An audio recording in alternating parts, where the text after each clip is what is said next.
Okay, I'm live streaming from my other computer because I think the audio synchronization might be a bit better. I don't know.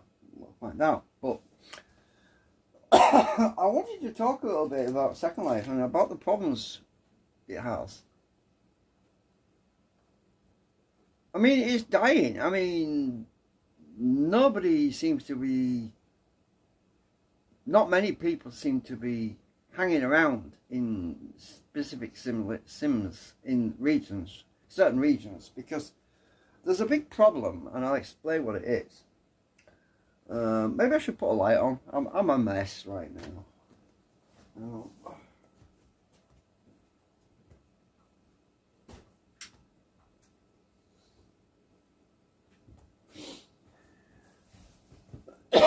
Right, while the real world, while the physical world, the first life world, is trying to mix everybody up, the big multi-stirring pot, whatever you call it,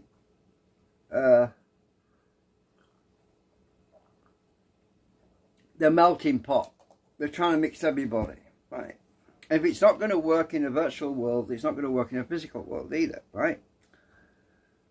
But they're actually trying it in the physical world first. But Second Life is lagging behind because it's not doing that.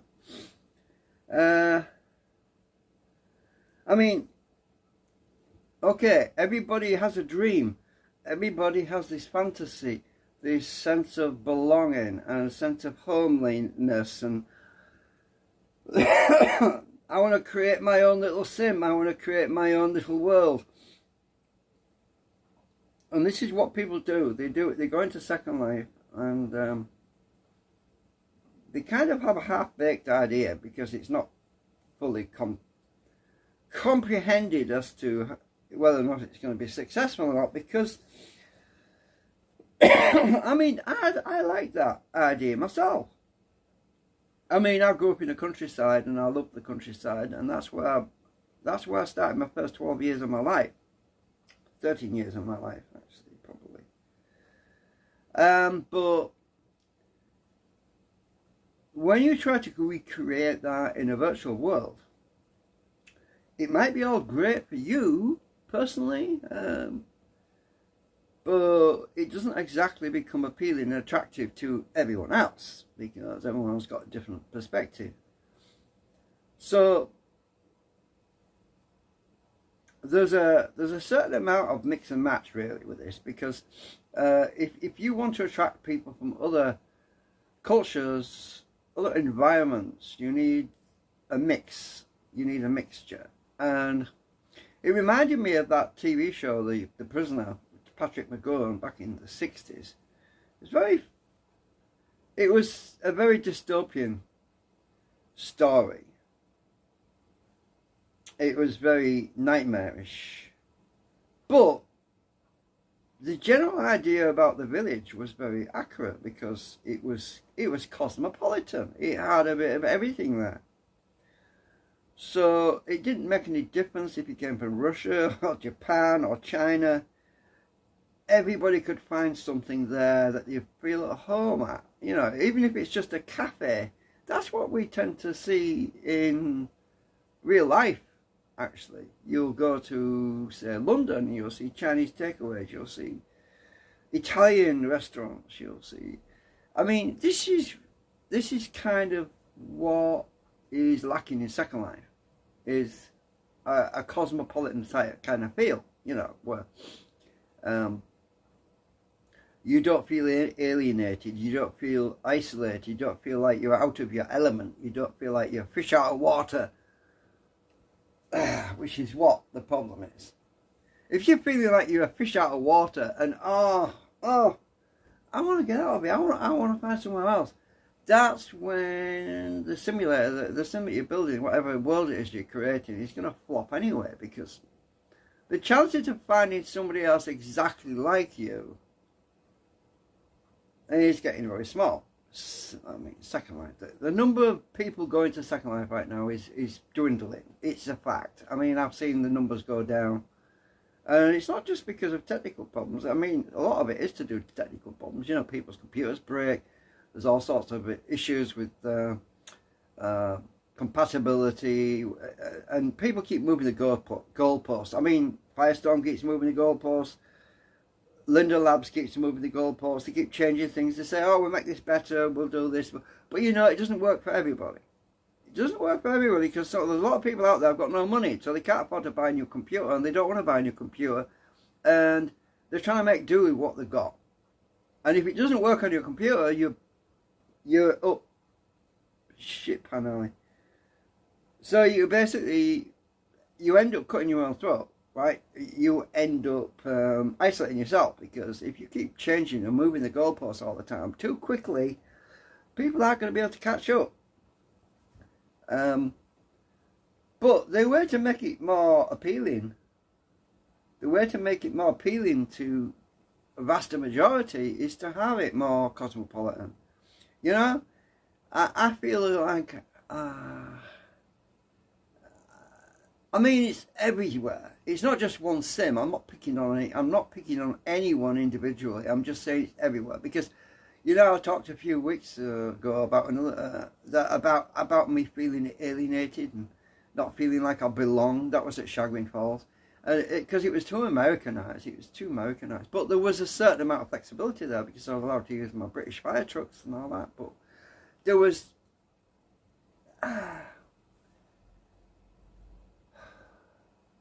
there's a lot of things. There's a lot of shortfalls. You know, if somebody in Second Life was able to build a region where you'd have a British section, a United States of America section, you'd have a French section, you'd have a Chinese section, you'd have a all in one city. That's like Chinatown. You know, in America, this is why I've got Chinatown, right? Okay, there was a lot of bad press with that. It has a terrible history of crime and everything else and all that stuff. But you know, in a Second Life, in a virtual game, if it's not going to work in a virtual game, it's not going to work in real life, is it? I mean, you still get a mixture of people coming, right? You've got different people coming together, and they've got two choices. Either they mix and match and integrate, or they don't, and they stay in their own little packets or little areas. But you see, you've got this unity factor, because even if people are in the same region and they're not integrating very well, there's a certain amount of there's a curve, a slow curve, where people will slowly start to accept one another and accustom. And then there's the birth thing. You know, in real life anyway, you get people who are born into it and become more accepting, because they see it all as the same. Oh, it's just the same. I don't see any difference. I was born into it, sort of thing. But then it's the old timers like us folk, you know, some of us old buggers, that we have these memories which can get in the way, or can cause roadblocks in our acceptance of change. And this is the problem. It's the lack of adaptation. But adaptation is a progressive thing. It comes over time. You can't force it on anyone. You can't throw everyone into one big barrel and say assimilate. No, it doesn't work like that. People need time. Oh my God, I had a dream the other day. I just remembered it. Oh my God. It was something about this as well. It was to do with simulation. You know, how people can... You just can't force it. You can't just hit it with a hammer and make it do what you want it to do. It's a slow evolution. It's a progressive evolution.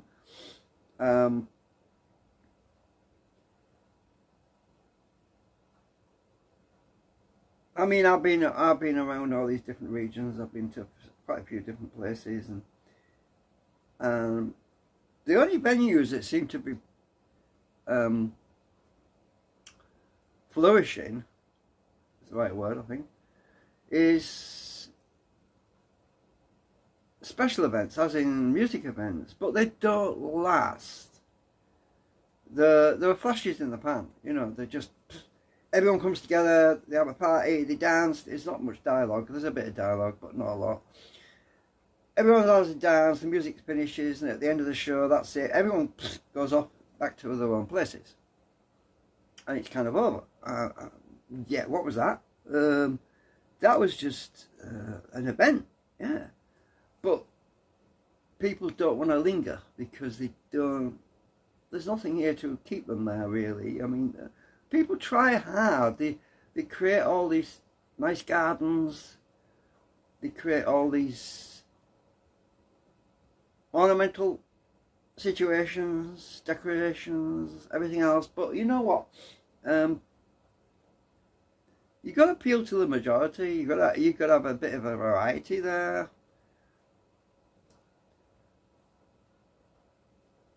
Everyone's trying so freaking hard. A lot of people, I know quite a few people in the Second Life who are trying really hard to keep changing, because they don't know. They don't know the answer, because it's elusive. It's, you know. But I mean, there's another problem as well. I mean, there's the adult sections where anything goes, sort of thing, you know. And then there's the moderate sections where children are allowed. And then, yeah. Anyway, but how could you incorporate an adult section into a moderate section? You can't, not really, unless it's behind some sort of a security door or something. And whereas if you went in, somebody invited you in there and you're not supposed to be there, you get ejected, popped out. But yeah, these are all issues, these are all problems that have to be resolved. But generally speaking, what we're talking about here is a moderate section where it's acceptable to everyone. A general section, a general sim that anyone can go. Maybe they can have their own private rooms, hotel rooms, whatever, I don't know. But yeah, people always try to create something in their own image. That's the problem. Whenever you try to do that, you're only appealing to a very narrow band of people. And you're automatically isolating, cutting yourself off from more opportunities. And I'm just putting that out there. Anyone that wants to try something like that, yeah, have a go. Because I'm not a builder. I don't build stuff. I'm just telling you from my personal experience that you go to places and it just doesn't feel right, and you just don't hang around. That's it. Right.